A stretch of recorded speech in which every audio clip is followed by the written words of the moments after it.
YMVMD, it's really starting to get to me. Welcome to another episode of That's It, That's All, starring yours truly, Pico Slim. And I'm on the corner of Vine and Nat and B, minding my business, and y'all should be doing the same. Now, today's video is going to be on Howard University versus the tent community.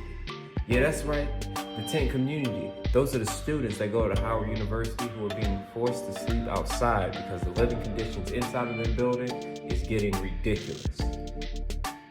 Let's get to the video.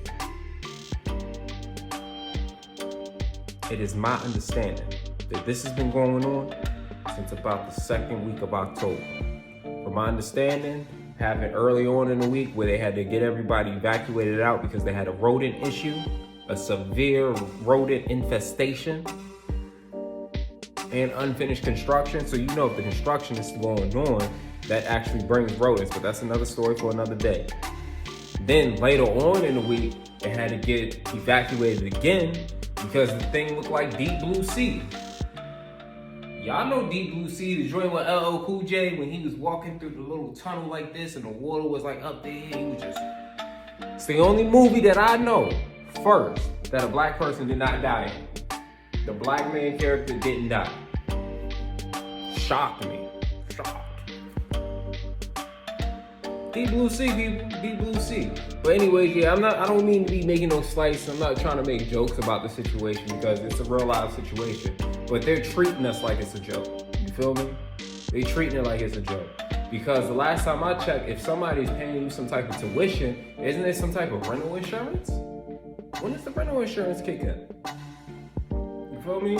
Like when is, somebody will get them a check so they can go somewhere off site and live there. You feel me?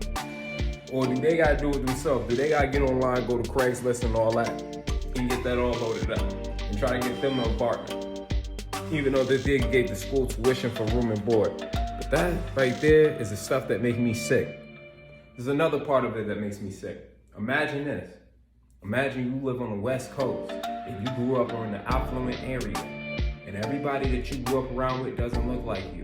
So your parents tell you that you need to go over there to an HBCU so you can learn culture about you and everything that's about. You know what I mean? They need you to learn culture about you and everything else that is about your complexion. So you like, all right, I'm gonna go. You decide and you pick Howard. Say you pick Howard. So guess what? You find out real quick that your school is only known more for a homecoming than it's known for actually caring about its actual students. Because its actual students are sleeping outside in tents, over here blocking buildings, arguing with security guards who at first was helping them and assisting them and showing them their checks and stuff like that, saying, yeah, we need $21 an hour. These are the people who was assisting them. But the moment that university told them not to let them people in, they switched up tune. Oh, now all of a sudden everybody wearing their mask and it's all over their face and you can't see nothing. They don't want to talk. They saying you can't come in here, this, that, and the third.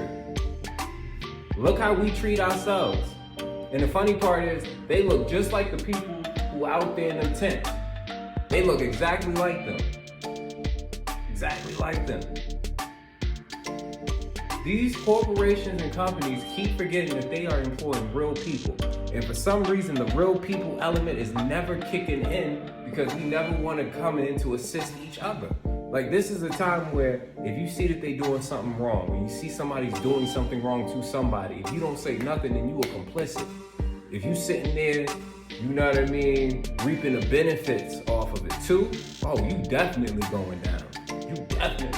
You sitting there watching it, reaping the benefits and thinking everything's gonna be good for you. It don't work that way.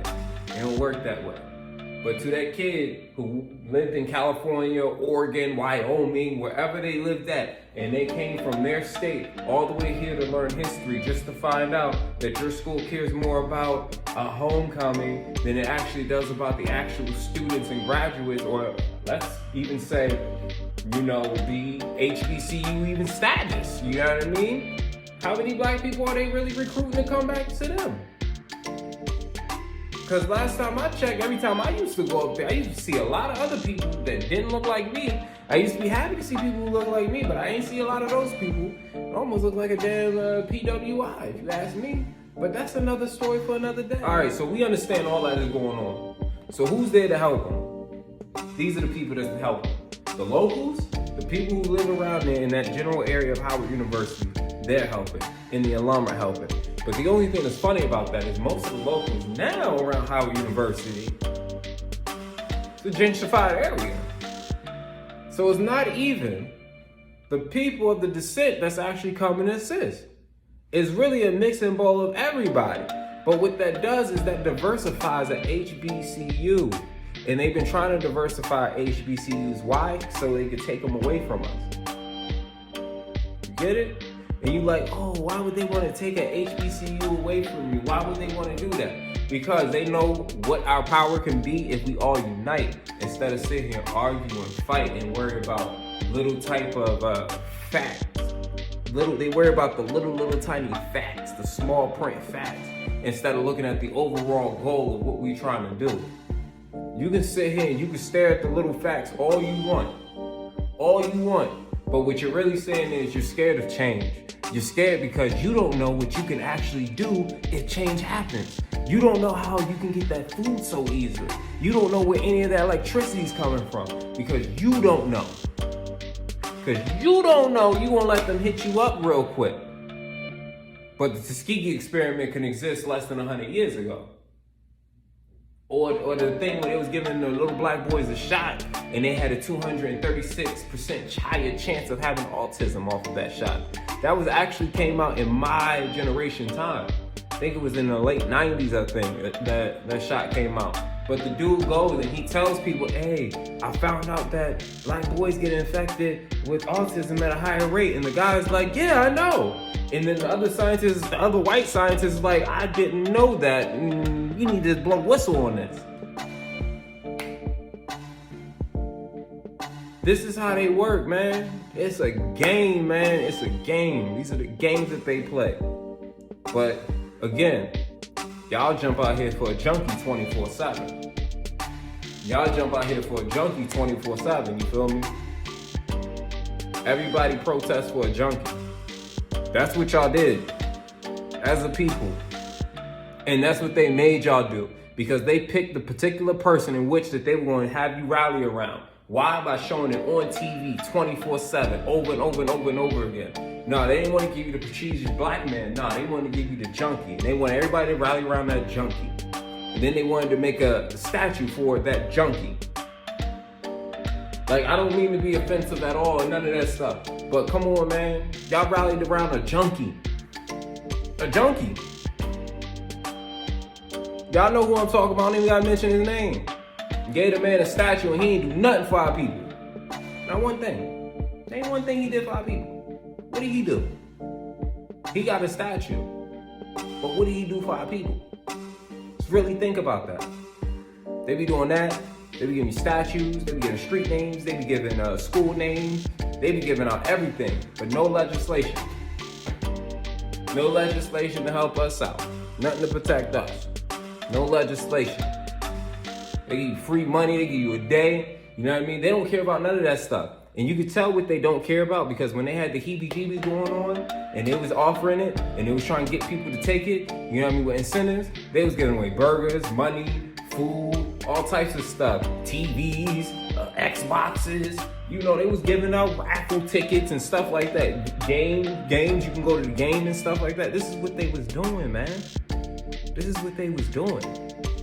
So people who play these games and assist these people at these games, you already know what y'all signing up for. You heard about Babylon, Gorham Samad. Hopefully I said it right. I said it fast so I didn't have to say it right. But y'all know what I'm talking about. Y'all know what I'm talking about. But yeah, though, man, let's address the elephant in the room, people. Oliver Otis Howard is a white man. That don't bother you? That's who they decided to name the school after? That don't bother you that when you go and you research a HBCU and this is the most prominent, that a white man comes up? That don't bother none of y'all. Because it really bothers me. Because the very first thing I think is I'm supposed to see an intellect, a black intellect who possibly invented something. That's what I'm thinking that I'm gonna see when I go to look it up. But then when I look it up, I get Oliver Otis Howard. We get Oliver Otis Howard. So what does that tell me? As a young youth, when I was looking at this way back then, when I was 17, 18, all the way up even to 22, what it made me think is that I needed a white cosigner in order for me to make it in life. I needed a white cosigner in order for me to make it in life. What do I mean by that? What I mean is, in the 1800s, we can get our education as long as the white man allowed us to do it. As long as the Oliver allowed us to do it. That's what I'm getting at. You feel me? That's what we getting at. Why is that okay? You know what I mean? You got Spelman. That's named after, I think, Rockefeller's sister, daughter, whatever. If I'm not mistaken. But that's an HBCU too. Why is it named after her? Why isn't it named after any black people? You know, who actually invented stuff. Because every time we invent something, y'all whitewash it and y'all put somebody else in front of it and bought the patent. You know what I mean? We get a month, February, Black History Month, and every February I find out some new invention that we made that I didn't know about the first go around, or the second go, or the third go, or the 33rd go. I'm on my 33rd go right now, and I'm still finding out new stuff that we invented. My people, hear me and hear me well. There can be no peace without no justice. There can be no justice without no truth. But there can be no truth. Nobody stands up and tells you about it. The Honorable Louis Farrakhan.